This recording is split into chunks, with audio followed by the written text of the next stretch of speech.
বগুড়ায় উৎপাদন বাড়ায় শীতকালীন সবজির দাম কেজিতে কমেছে ৩০ থেকে ৪০ টাকা। সবজির মোকাম বগুড়ার মহাস্থান হাটসহ বিভিন্ন বাজারে ফুলকপি বিক্রি হচ্ছে কেজি ৪০ টাকা, বেগুন ৪০ টাকা, বাঁধাকপি ২০ টাকা, পটল ৩০ টাকা, করলা ৪০ টাকা, শসা ৪০ টাকা, টমেটো ৬০ টাকা।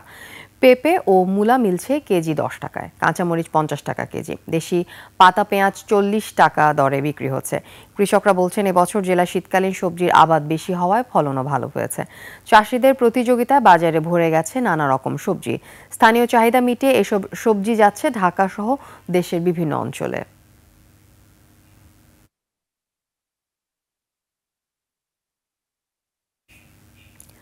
দর্শক, বাজার দরের আরো খবর জানাতে সরাসরি যুক্ত হচ্ছেন বগুড়া প্রতিনিধি আবুল কালাম আজাদ। আজাদ, আশা করি শুনতে পাচ্ছেন। বাজারে শীতের সবজি নিয়ে আপনার কাছে আর কি তথ্য আছে আমাদেরকে জানান।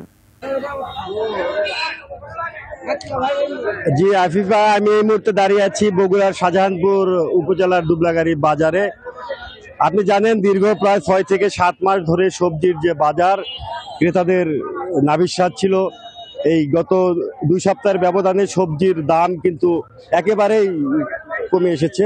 এই সবজি প্রতি কেজি ধরে ২০ থেকে ৩০ থেকে ৪০ টাকা কমে এসেছে সবজির বাজার। আমি এই মুহূর্তে দাঁড়িয়ে আছি বগুড়া শাহজাহানপুর উপজেলায় দুবলাগাড়ি বাজারে। এই দুবলাগাড়ি বাজারে টমেটো বিক্রি হচ্ছে আপনার ৫০ টাকা কেজি ধরে, ফুলকপি বিক্রি হচ্ছে আপনার ৪০ টাকা কেজি ধরে, পাতা পেঁয়াজ বিক্রি হচ্ছে আপনার ৪০ টাকা কেজি ধরে। এই পাতা পেঁয়াজ কিন্তু গেল এক সপ্তাহে কিন্তু বিক্রি হয়েছে ৮০ টাকা কেজি ধরে। এছাড়া ধনিয়া পাতা বিক্রি হচ্ছে ২০ টাকা কেজি ধরে। আপনার মরিচ, কাঁচা মরিচ ৫০ টাকা কেজি ধরে বিক্রি হচ্ছে। গত সপ্তাহে যে দর ছিল আপনার ১০০ টাকা কেজি ধরে। একটু আপনাকে একটু ক্যামেরার চোখে আপনার মাধ্যমে দর্শকদের দেখাতে চাই, সবজিতে কিন্তু কৃষকদের কিন্তু কৃষকেরা এই বাজারে সবজি এনেছে, এই কারণেই কিন্তু সবজির দামগুলো কমেছে। সরাসরি কৃষক থেকে কিন্তু সবজি কিনতে পাচ্ছে এইসব বাজারে। আর এইসব বাজারে সকাল ৬টা থেকে বাজার লেগেছে।